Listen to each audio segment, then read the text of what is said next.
muertos de COVID-19. Eso fue en noviembre de 2019. Unos meses después, en mayo del 20, durante los peores meses de la pandemia, comenzaron a detectarse los primeros pacientes con COVID persistente. Es decir, esos casos en los que los síntomas de esta enfermedad permanecen durante más de 12 semanas. Síntomas que pueden ser muy variados. Hay registrados más de 200. Cansancio, dolor de cabeza, palpitaciones, falta de apetito, pérdida del gusto y del olfato. Bueno, con la presidenta de la Red Española de Investigación en COVID persistente y de la Sociedad Española de Médicos Generales y de Familia, Pilar Rodríguez Ledo, vamos a abordar este asunto. Más de 65 millones de personas en el mundo, 5 años después del inicio de la pandemia de COVID-19. ¿Qué hemos avanzado en este lustro? ¿Cómo va la investigación? ¿Y los tratamientos? Bueno, pues le vamos a preguntar a la doctora Pilar Rodríguez Ledo. Pilar, ¿qué tal?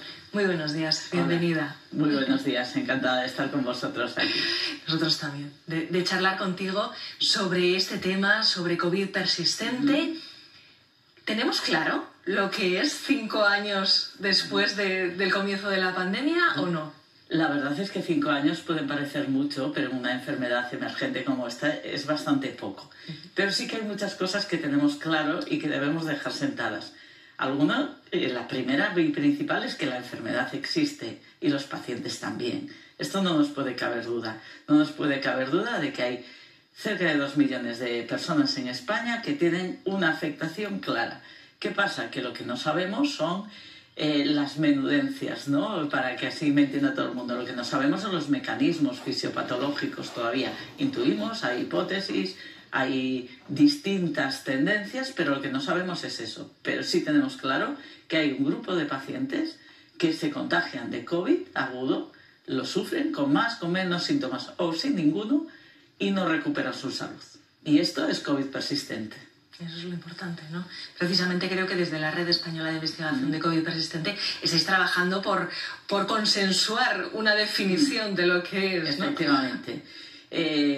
Estamos en un mundo donde tenemos que tener definiciones, donde tenemos que tener etiquetadas las cosas para poder entenderlas y manejarnos, ¿no? Esto puede parecer que no es importante, pero es muy importante, porque para hacer estimaciones de cuántos pacientes tenemos, qué necesitan y todo eso, tenemos que tener una definición que todos le llamemos a la misma situación de la misma manera, que tengamos identificadas a todas las personas afectadas para después decir, pues para atender a estas personas necesito hacer estas cosas. Por eso es muy importante consensuarla.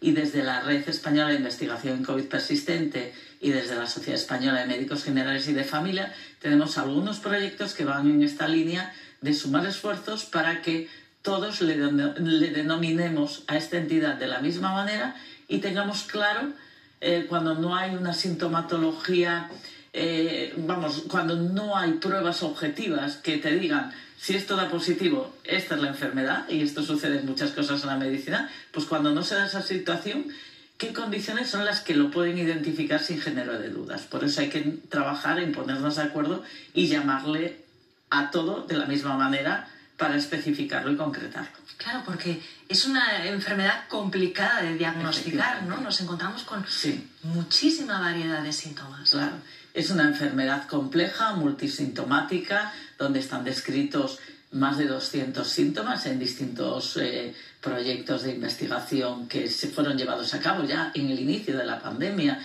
en el 2020, y esos 200 síntomas pueden afectar a cualquier órgano de nuestro cuerpo, a cualquier aparato que tengamos. Pero bien es verdad que hay una serie de cosas que son muy frecuentes y que pueden afectar al 80-90% de las personas.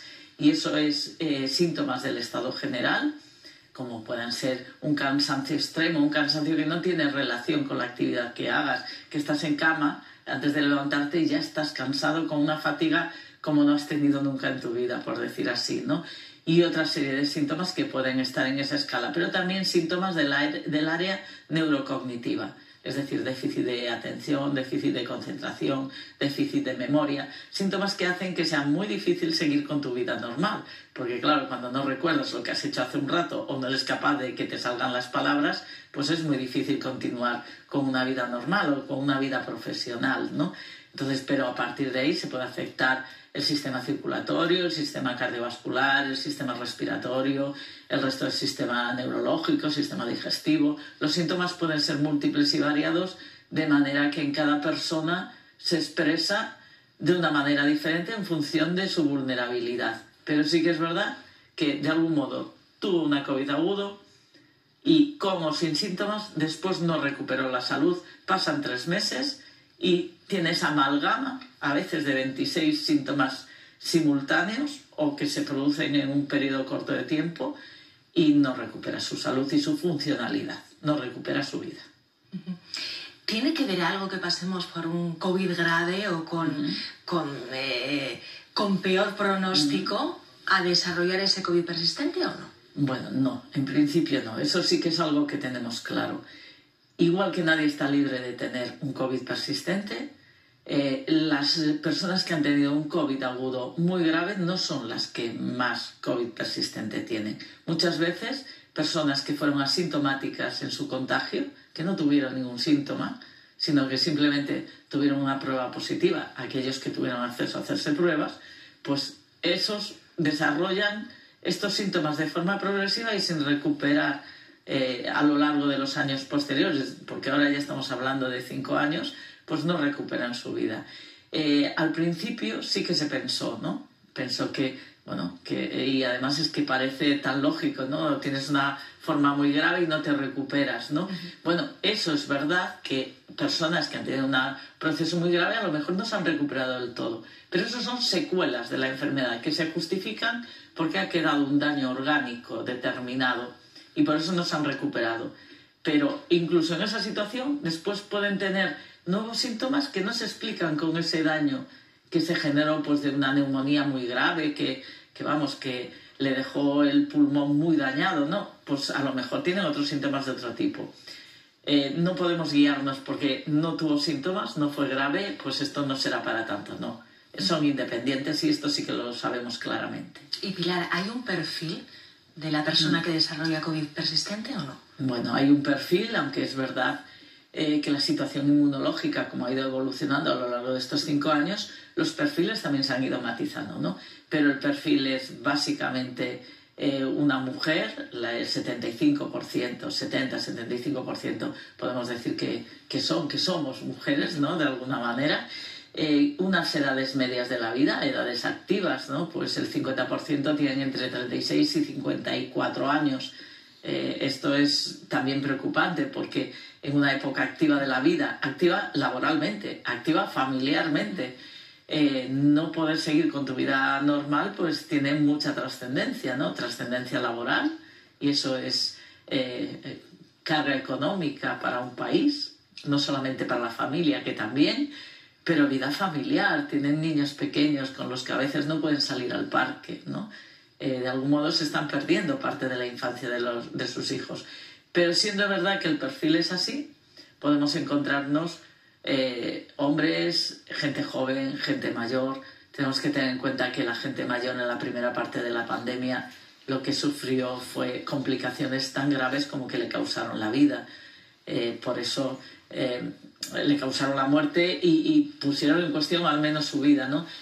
Por eso en las personas mayores al principio no veíamos tampoco mucho COVID persistente, porque no habían tenido oportunidad de desarrollarlo, ¿no? Pero ahora sí que ya empezamos a verlos también. ¿Y los niños también pueden desarrollar?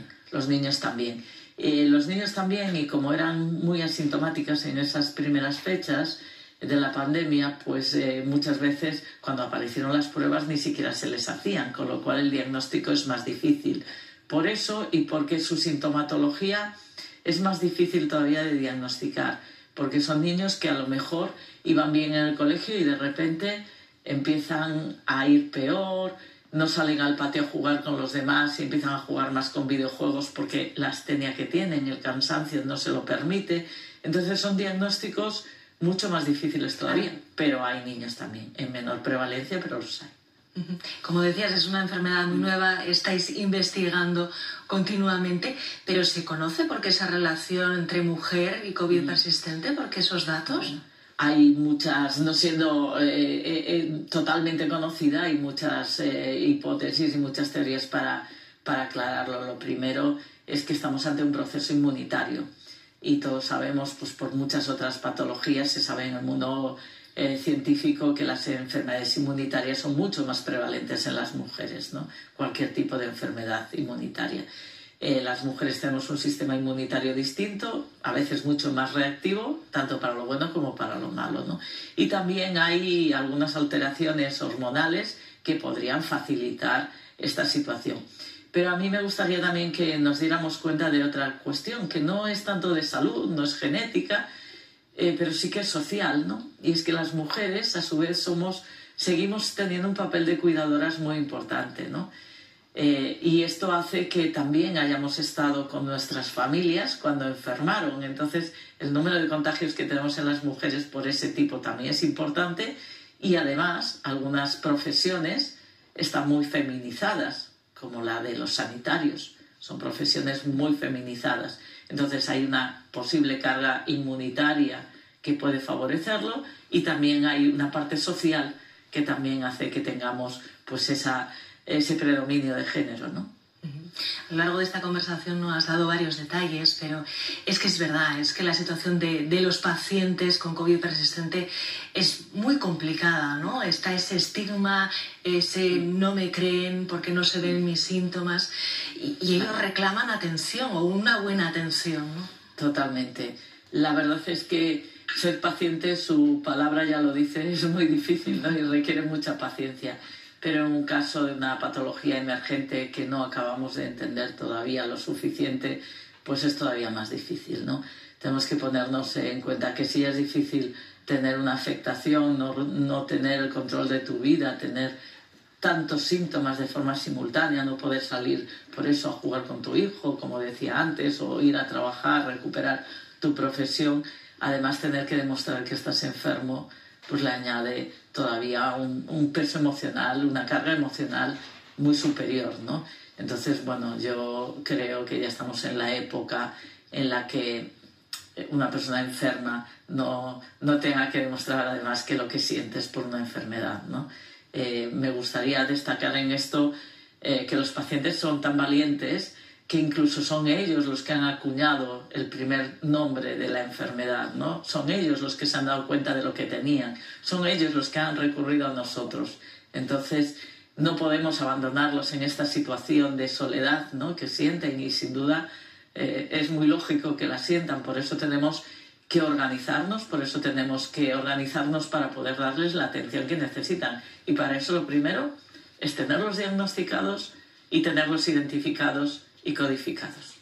Claro, porque ese COVID persistente puede durar meses o años. Claro, las tasas de recuperación son muy pequeñas. No hay ningún estudio en ningún país occidental, porque entiendo que la situación laboral en países como Japón o China pueden ser distintos. Por eso digo, no hay ningún estudio en ningún país occidental en el cual las tasas de recuperación sean superiores a un 5, 6, 7% de los que realmente tenían COVID persistente.